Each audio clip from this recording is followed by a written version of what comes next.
Halo semuanya, selamat datang di sesi bedah materi kita. Hari ini kita bakal ngebahas sesuatu yang jujur aja, agak bikin prihatin, tapi penting banget buat diurai. Kita bakal ngomongin soal badai sempurna di balik krisis perceraian modern di Indonesia.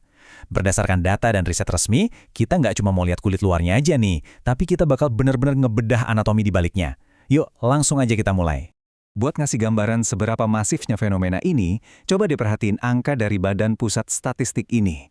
Bayangin, ada hampir 400.000, tepatnya 399.921 kasus perceraian yang tercatat cuma di tahun 2024 aja. Gila kan? Ini bukan cuma sekedar deretan angka di atas kertas ya. Ini mewakili ratusan ribu keluarga yang berubah total. Makanya, kita jadi bertanya-tanya, sebenarnya apa sih yang lagi terjadi di balik pintu tertutup rumah tangga modern zaman sekarang? Nah, kalau kita tarik data dari tahun 2020 sampai 2023, polanya tuh kelihatan jelas banget. Konflik yang terus-menerus itu benar-benar mendominasi grafik, angkanya nyaris 1 juta kasus. Terus disusul sama masalah ekonomi dan tindakan ninggalin pasangan. 3 hal ini nih yang jadi katalis utama perpisahan di Indonesia saat ini. Biar kebayang kenapa konflik dan masalah ekonomi ini bisa setinggi itu, kita bakal ngupas isunya pelan-pelan, kayak ngupas bawang. Kita bakal mulai dari tren ekonomi makro dan gaya hidup, terus turun ke disrupsi digital, kesiapan mental di pernikahan dini, masalah perilaku destruktif, sampai akhirnya ngebahas soal ketahanan keluarga modern. Oke, kita mulai dari lapisan paling luar dulu ya. Ekonomi dan gaya hidup. Kayak yang udah kita singgung tadi, masalah ekonomi ini selalu langganan jadi pemicu nomor 1 atau 2 di pengadilan agama. Tapi tunggu dulu, masalah ekonomi yang sekarang ini bentuknya udah agak beda dari zaman dulu. Yang menarik di sini, udah ada pergeseran paradigma. Kalau dulu mungkin pemicunya murni kemiskinan absolut, sekarang beda cerita. Stres ekonomi rumah tangga zaman now tuh lebih banyak kejebak sama hal yang jauh lebih rumit. Bayangin aja, literasi keuangan yang rendah, ketemu sama inflasi gaya hidup, ditambah lagi tekanan hustle culture dan obsesi buat kelihatan punya gaya hidup mewah di media sosial. Wah, ini perpaduan yang bahaya banget. Tekanan buat kelihatan sukses ini akhirnya sering banget dorong pasangan buat ngambil jalan pintas yang destruktif. Data dari sumber kita nyatat kalau pemicunya sekarang banyak bergeser ke pinjaman online ilegal atau pinjol dan judi online. Ini bener-bener fatal loh.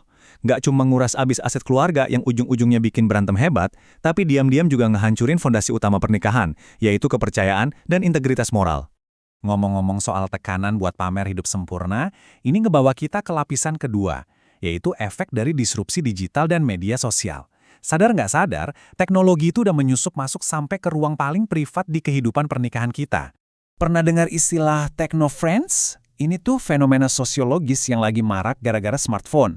Bayangin, ada pasangan yang secara fisik duduk sebelahan di sofa yang sama, tapi secara emosional mereka tuh jauh banget.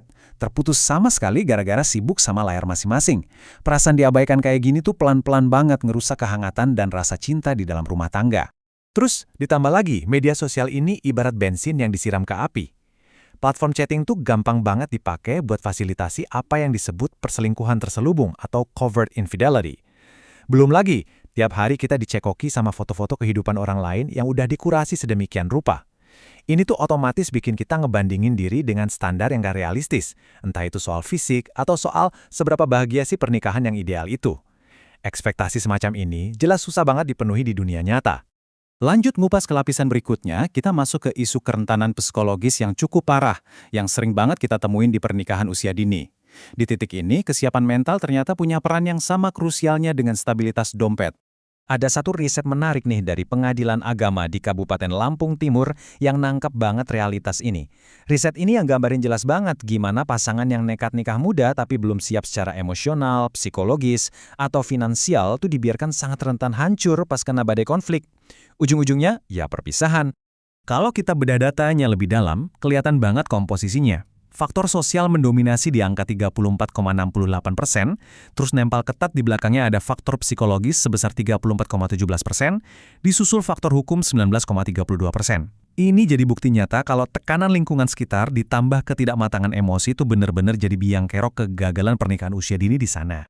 Dari situ, kita jadi kepikiran satu pertanyaan yang menarik banget dari kacamata psikologi. Gimana caranya tingkat kedewasaan dan kesiapan mental seseorang itu bisa nentuin sanggup nggaknya dia megang komitmen seumur hidup? Kenapa sih kesiapan itu segitu pentingnya? Nah, kalau kita pakai teori psikososial dari Erik Erikson buat ngejawab itu, penjelasannya masuk akal banget. Remaja yang nikah muda itu rata-rata belum selesai sama krisis pencarian jati diri mereka sendiri.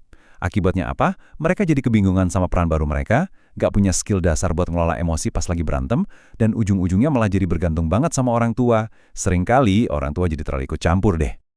Sekarang, coba bayangin, ketidakmatangan mental tadi digabung sama stres ekonomi dan efek media sosial zaman sekarang. Boom! Ini ngebuka inti dari masalah kita.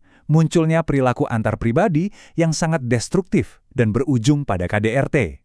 Catatan pengadilan makin kesini makin sering nemuin kasus-kasus berat yang jadi alasan cerai. Pertama, yang paling jelas, kekerasan dalam rumah tangga atau KDRT baik fisik maupun psikis. Kedua, masalah kesehatan mental yang nggak diobatin, kayak gangguan kepribadian narsistik yang sering berujung pada manipulasi psikologis kayak gaslighting sampai bikin pasangan trauma. Dan yang ketiga, kecanduan alkohol atau narkoba yang sering banget memicu perilaku agresif di luar kendali. Sebenarnya kalau dilihat murni dari sudut pandang sosiologi dan hukum, kekerasan dan pelecehan yang udah sistemik kayak gini emang ngasih pembenaran yang nggak bisa diganggu-gugat buat pisah. Langkah ini seringkali terpaksa diambil semata-mata demi nyelamatin nyawa korban dan tentunya buat melindungi anak-anak mereka. Inilah kenapa isu ini krusial banget buat kita pahami bareng. Taruhannya tuh panjang banget. Perceraian, apalagi yang latar belakangnya diwarnai perilaku toksik, itu ninggalin luka lintas generasi loh. Anak-anak yang terjebak di rumah yang penuh konflik rentan banget kena trauma psikologis, punya kecemasan yang parah, jadi nutup diri, sampai prestasinya di sekolah hancur. Jadi ini bukan sekedar soal dua orang dewasa yang bisa jalan, ini tentang masa depan anak-anak yang jadi korbannya. Oke, kita udah ngebedah anatomi dari badai sempurna perceraian ini. Pertanyaannya sekarang, terus gimana dong solusinya buat ngebangun ketahanan keluarga modern yang beneran kuat ke depannya? Gimana cara kita mencegahnya? Para ahli sepakat banget kalau kita butuh pendekatan dari berbagai sisi. Langkah pertama, kita harus proaktif ngajarin literasi keuangan sedini mungkin. Kedua, bimbingan pranikah itu nggak boleh sekedar formalitas. Harus ngebahas aspek psikologis secara mendalam, biar pasangan benar-benar siap mental. Dan yang ketiga, keluarga besar itu harusnya jadi sistem support yang ngebantu dan ngebangun, bukan malah jadi pihak yang hobi nyampuri urusan rumah tangga secara berlebihan. Kabar baiknya, dari sisi hukum dan regulasi, kita udah ngambil langkah maju. Lewat Undang-Undang Nomor 16 Tahun 2019, pemerintah udah naikin batas usia minimal buat nikah jadi 19 tahun, baik buat laki-laki maupun perempuan. Ini tuh langkah strategis yang penting banget buat mastiin ada standar minimal kematangan fisik dan mental sebelum seseorang mutusin buat masuk ke gerbang pernikahan. Sebagai penutup nih, di zaman yang serba cepat ini, di mana nilai-nilai tradisional terus-terusan berbenturan sama realitas digital, masalah ekonomi, dan perubahan budaya, kita benar-benar harus nanya ke diri kita sendiri. Sebenarnya, gimana sih kita harus mendefinisikan ulang yang namanya hubungan yang tangguh di masa depan? Udahkah kita ngasih pondasi yang tepat buat generasi selanjutnya? Wah, panjang juga ya obrolan kita hari ini. Makasih banget udah dengerin sesi bedah materi ini sampai akhir. Teruslah kritis, terus belajar, dan sampai ketemu lagi di pembahasan materi terus selanjutnya.